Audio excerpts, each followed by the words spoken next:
21절까지의 말씀입니다.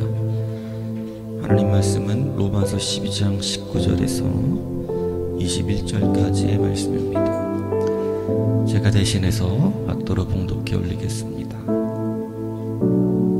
내 사랑하는 자들아, 너희가 친히 원수를 갚지 말고 하나님의 진노하심에 맡기라. 기록되었으되 원수 갚는 것이 내게 있으니 내가 갚으리라고 주께서 말씀하시니라. 네 원수가 줄이거든 먹이고 목마르거든 마시게 하라. 그리함으로 내가 숯불을 그 머리에 쌓아 놓으리라. 악에게 지지 말고 선으로 악을 이기라. 아멘. 오늘 본문을 가지고 원수의 멸망이 아니라 변화를 구하라 라는 제목으로 주님 말씀을 증거하겠습니다. 요즘 장안의 화제가 되는 드라마들이 많이 있습니다. 얼마 전에 적용했던 더 글로리라는 작품은 송혜교 씨가 문동은 역을 맡아서 아주 큰 인기를 끌었던 드라마입니다. 그리고 이재훈 씨가 김도기 역할로 열연하고 있는 모범택시는 인기가 너무 좋아서 모범택시2가 지금 방영 중에 있습니다. 그리고 조금 지나가기는 했지만 송중기 씨가 열연했던 빈센조라는 드라마도 인기가 아주 좋았습니다. 그런데 이런 드라마들의 특징이 무엇인지 아십니까? 바로 복수입니다. 시원한 복수를 합니다. 자신들이 당한 그대로 갚아줍니다. 더 글로리에서는 어릴 적 학폭을 당했던 송혜교 씨가 복수를 위해서 교사가 되고 그리고 주변 인물들을 통해서 가해자들을 죽이기도 합니다. 아주 예전의 영화나 드라마는 원수를 용서하는 일들을 소재로 삼았었습니다. 그러면서 함께 울고 어떻게 저렇게 용서할 수가 있냐면서 스스로를 돌아보기도 했습니다. 그래서 참고 사는 것이 보편이었던 그러한 적이 있었습니다. 그러나 조금 지나서는 악한 자들은 반드시 법의 심판을 받게 해야 한다고 바뀌었습니다. 용서가 정의구현으로 바뀐 것입니다. 그러나 근래에는 당한 그대로 갚아주자입니다. 이제 정의구현을 넘어서 복수가 트렌드입니다. 그런데 참 묘하게 이런 영화나 드라마를 보게 되면 보는 사람도 그런 복수를 시원하게 느낀다는 것입니다. 요즘 말로 사이다입니다. 남편이 바람을 피면 아내도 맞바람을 필 때 아주 통쾌해 보입니다. 학폭을 당했으니 유가해자도 두려움 속에서 죽어가게 합니다. 음주대리 수술로 사망하게 했으니 또 똑같이 그런 사고를 당하여 죽게 합니다. 불을 내어 사람을 죽였으니 또 똑같이 불태워 죽입니다. 이것이 바로 이 시대의 풍조입니다. 하지만 오늘 성경은 우리에게 어떻게 말씀하십니까? 원수를 친히 갚지 말고 하나님께 맡기라고 말씀합니다. 원수 갚는 것이 하나님께 있으니 그냥 하나님께 맡기라고 합니다. 우리가 왜 우리 스스로 원수를 갚지 않고 용서하며 하나님께 의지해야 합니까? 우리의 삶은 뿌린 대로 거두게 되고 품은 대로 자라게 되기 때문에 그렇습니다. 살면서 피해를 입는 것은 매우 가슴 아픈 일입니다. 그러나 증오 속에서 복수를 다짐하게 되면 오히려 그 사람의 자아가 더 큰 고통을 받게 됩니다. 쓴뿌리가 마음에 자라게 됩니다. 증오와 복수심이 마음과 육신을 병들게 합니다. 제가 부교육자 시절에 한밤중 전화가 와서 병원 응급실에 달려간 적이 있습니다. 가르치고 있던 고등학교 유학생이었는데 갑자기 몸이 굳어지고 눈이 돌아가 응급실에 온 것입니다. 담장 교육자여서 제가 가게 되었습니다. 병원에 달려갔는데 아이는 몸이 뒤틀리고 굽어진 채 자꾸 뭐라고 중얼대고 있었습니다. 눈은 돌아가서 흰자위가 나와 있었습니다. 그런데 저는 그 아이가 중얼대고 그 있는 말이 또렷이 들려왔습니다. 그 말은 바로 죽여버려, 죽여버려, 죽여버려였습니다. 나중에 들고 보니 죽이고 싶도록 미워하는 친구가 있다고 고백했습니다. 그날도 얼마나 분노가 가득했는지 온갖 상상을 하며 그 친구를 저주하고 미워하며 복수심에 가득 차 죽여버릴 거야 라는 그러한 말을 하다가 몸이 굳어지고 정신줄이 놓아지고 눈동자는 돌아가게 된 것이었습니다. 분노와 증오, 강력한 복수심이 자기의 마음과 몸까지 병들게 한 것입니다. 그래서 주님은 우리가 진노하지 말고 그 진노조차 주님께 맡기라고 오늘 말씀하고 계신 것입니다. 복수를 해도 하나님이 해주실 것이고 원수를 갚아도 하나님이 갚아주시겠다고 말씀하고 계신 것입니다. 그러므로 복수심과 분노가 가득 찰 때 이미 우리의 사정을 다 알고 계시는 그 하나님께 맡기십시오. 그리고 오히려 주님은 원수가 줄일 때 먹이고 목마르거든 마시게 하라고 말씀하고 계십니다. 그것이 바로 하나님의 자녀라 말씀하시는 것입니다. 내가 한 대 맞았다고 똑같이 한 대 치면 우리가 세상의 사람과 다를 것이 없습니다. 세상의 법도 원인 제공을 했다고 해서 100% 그 사람에게 책임을 묻지는 않습니다. 그 사람이 먼저 그랬다는 것이 우리도 똑같이 해야 한다는 이유가 성립되는 것이 아닙니다. 하나님은 하나님의 자녀인 우리에게 하나님의 자녀답게 대응하라고 말씀하시는 것입니다. 그래야 아버지 되신 하나님도 기쁨이 있고 또 원수들 앞에서 하실 말씀이 있게 됩니다. 그런데 하나님의 자녀도 세상과 똑같이 반응하고 복수하고 죄를 저지른다면 그로 인해 하나님의 이름은 비방을 받게 됩니다. 다윗이 밧세바를 취하고 우리아를 죽였을 때 나단은 이로 인해서 여호와의 원수들이 하나님을 비방할 거리를 얻게 되었다고 말했습니다. 이 죄가 바로 아이를 죽게 한 죄가 되었습니다. 우리가 똑같이 원수를 갚고 복수를 하면 결국 세상과 다를 것이 없습니다.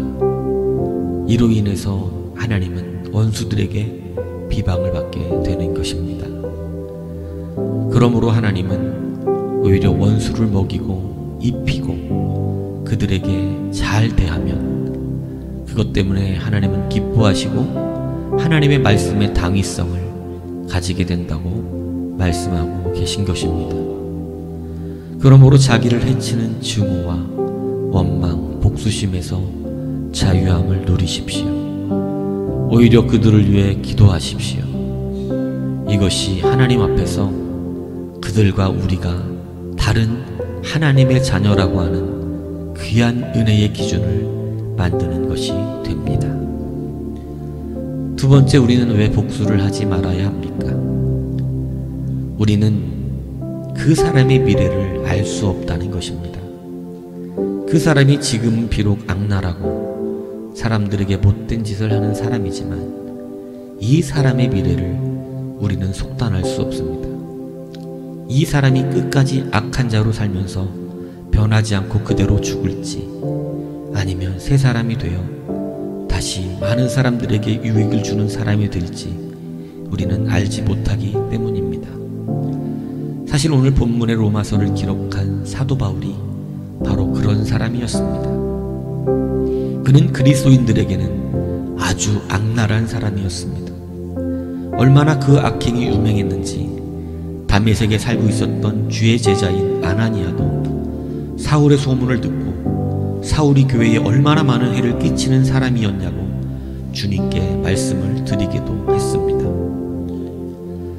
그러나 무엇보다 주님께서 이 악행을 이미 잘 알고 계셨다는 것입니다. 사도행전 9장 4절에는 주님께서 사도 바울에게 이렇게 말씀하십니다. 사울아 사울아 네가 어찌하여 나를 박해하느냐. 주님은 공식적으로 인정하실 만큼 바로 사도 바울은 그러한 박해자였던 것입니다. 사도행전 9장 1절에도 사도 바울에 대하여 위협과 살기가 등등한 자라고 표현되어 있습니다. 갈라디아서 1장 13절에 사도 바울은 스스로 자신이 하나님의 교회를 심히 핍박하고 멸하는 자였다고 고백하여 하고 있습니다. 근데 그러했던 그가 신약의 27권 중 13권을 기록한 자가 되었고 가장 많은 선교와 교회를 세운 인물이 되었습니다. 주님도 인정할 만한 박해자 사울이 가장 최고의 복음 전도자로 변화된 것입니다. 누군가 기독교인들을 잡아 죽이는 이 사울을 제거하는 것이 교회와 복음에 더 큰 이익이 되겠다 생각하여 만약에 사도 바울을 죽였다면 어찌할 뻔했습니까? 13권의 성경은 어떻게 썼겠으며 어떻게 많은 교회를 개척했으며 어떻게 많은 사람들에게 복음을 증거하는 복음 전도자가 태어날 수 있었겠습니까? 그러나 사도 바울은 최고의 악랄한 방해꾼에서 최고의 복음 전도자로 변화된 줄 믿습니다. 그러므로 성도는 원수에 대한 복수를 자기에게 두면 안 됩니다. 바로 오히려 우리는 그들이 변화되기를 구하는 자들이 되어야 합니다. 하나님께서 친히 판단하실 것입니다. 그에게 진노를 쏟을 자인지 아니면 변화시켜 하나님의 일을 감당해야 할 자인지 그것은 우리의 영역이 아니라 바로 하나님의 영역입니다. 그러므로 우리는 원수를 우리가 갚으면 안 됩니다. 하나님께 철저히 맡기는 자들이 되시기를 바랍니다. 세 번째, 우리가 복수를 하지 말아야 할 이유는 복수는 또 다른 새로운 상처와 파괴를 가져온다는 것입니다. 숱하게 복수를 다룬 영화나 드라마가 그 복수의 과정에서 간과하고 있는 것이 무엇인지 아십니까? 바로 복수 때문에 새로운 파괴가 일어나고 있다는 것입니다.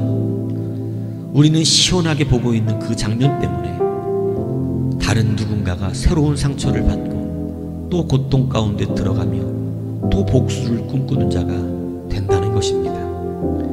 비록 가해자들이지만 이미 한 가정을 이루고 있고 사회적으로 새로운 관계를 맺고 살아가고 있으며 그들은 나름대로 어떠한 공동체에 속해서 중요한 일들을 감당하고 있는 자들로 있습니다. 그러한 그들의 삶 속에 복수가 이행되면 새로운 피해자가 생기고 또 새로운 아픔과 상처들이 일어나 다른 파괴가 일어나게 됩니다. 이미 한 아이의 아버지가 되어 있는 그들, 한 노모를 모시고 있는 유일한 자, 작은 기업을 이끌며 많은 사람들의 생계를 책임지고 있는 회사의 사장, 어떠한 공동체의 주요한 역할을 그들도 감당하고 있기 때문에 그렇습니다. 그런데 복수로 인해서 하루아침에 아버지를 잃은 자식이 생겨나기도 하고 또 자기를 유일하게 돌볼 수 있었던 그러한 자식이 사라지게 되면 사회 한 부분을 담당하고 있었던 그러한 자들이 사라짐으로 사회적 마비가 오기도 합니다. 그러한 영화나 드라마는 이러한 아픔들은 보여주지 않습니다. 그저 통쾌하게 복수를 갚은 것만 보여줍니다. 그리고 그것을 바라보는 우리조차 시원하다, 통쾌하다고 그것을 받아들이게 됩니다. 여러분, 영화를 보면서 많은 조연들이 이유 없이 수없이 죽어나가는 장면들을 보셨습니까? 저는 그 장면을 볼 때마다 꼭 생각나는 게 있습니다. 그저 아무런 이름도 없는 조연 배우이고 엑스트라에 불과하지만 분명히 그 사람도 어느 누군가의 아버지고 어느 누군가의 자식이었을 것입니다. 그런데 주인공들의 총에 맞아 그저 이름도 모르는 그가 죽는 사람 일로서 사라져가는 그 모습, 거기에서 저는 때로 많은 아픔들을 느끼게 되고 두려움들을 느끼게 됩니다.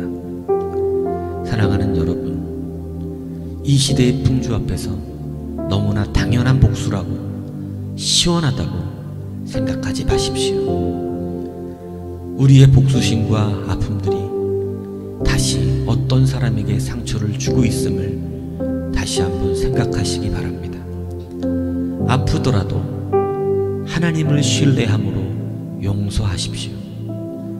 그러면 주님께서 우리를 잘했다 말씀해 주시고 주님께서 친히 우리의 눈물을 닦아주시는 날이 오게 될 것입니다.